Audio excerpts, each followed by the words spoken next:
I know there have been difficulties these last few years. I know that the trust that binds the United States and Turkey has been strained. And I know that strain is shared in many places where the Muslim faith is practiced. So let me say this as clearly as I can. The United States is not and will never be at war with Islam. In fact,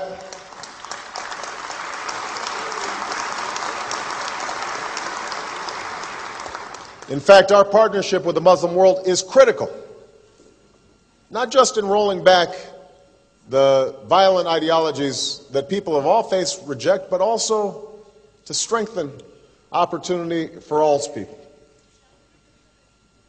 I also want to be clear that America's relationship with the Muslim community, the Muslim world, cannot and will not just be based upon opposition to terrorism.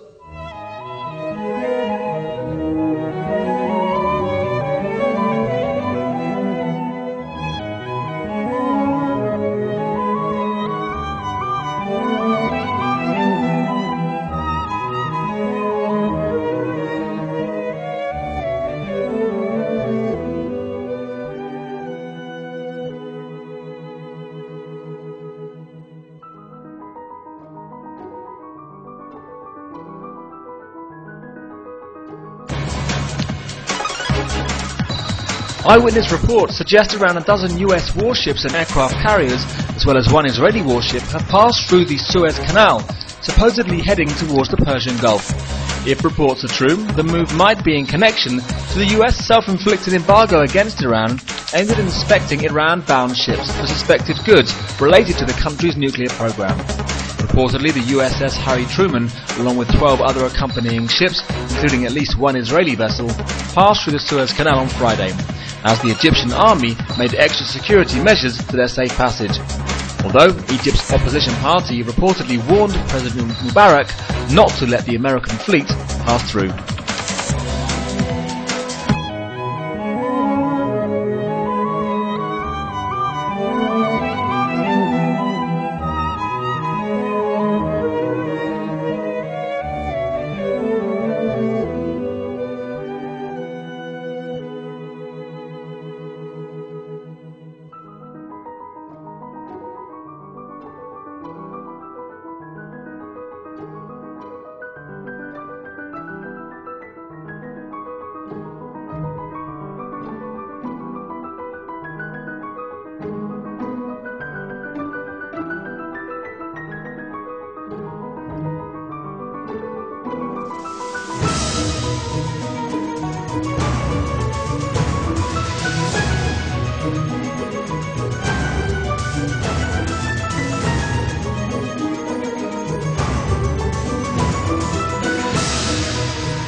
Battle holds up, far sideline. Back into the Dominic Close, he drives to the basket, and a shot. Societies don't change. Whether it was the Roman Empire or Nazi Germany, the population is obsessed with sports and petty celebrities.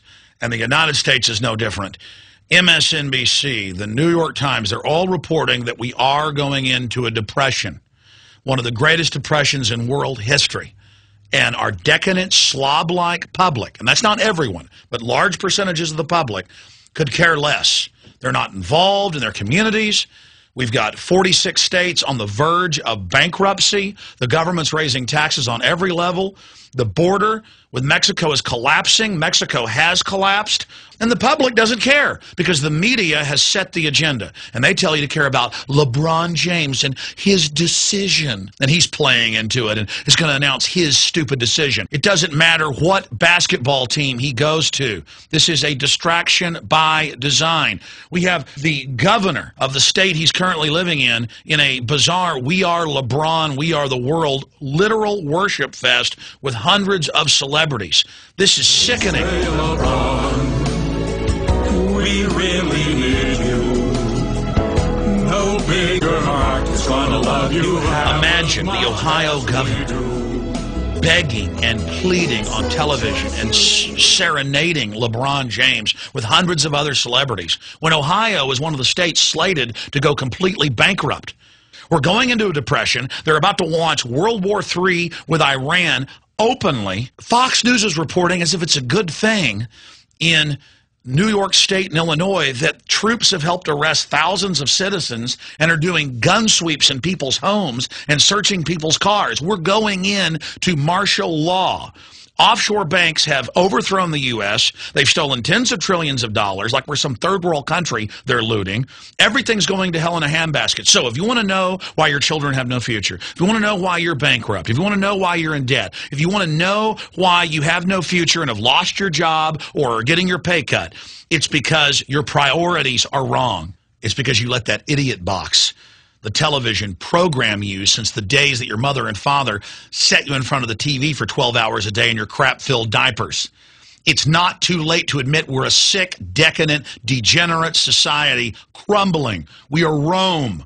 It's 410. We're about to collapse, ladies and gentlemen. I know you won't know. You know about LeBron James. You don't know 410 is when Rome completely fell to Alaric, the Visigoth leader. You better learn history. This is dangerous. Don't say you weren't warned. The globalist engineers, the globalist social engineers look at you and how pathetic you are and how the whole world is waiting to see where LeBron James goes. The social controllers look at you and see how you're obsessed with LeBron James, and they decide, we got a bunch of schmucks. We've got a bunch of idiots. We got a bunch of morons right where we want them. Let's destroy their society. Let's loot it. Let's pass carbon taxes. Let's expand NAFTA and GATT. Let's announce an end to the dollar as the global reserve currency.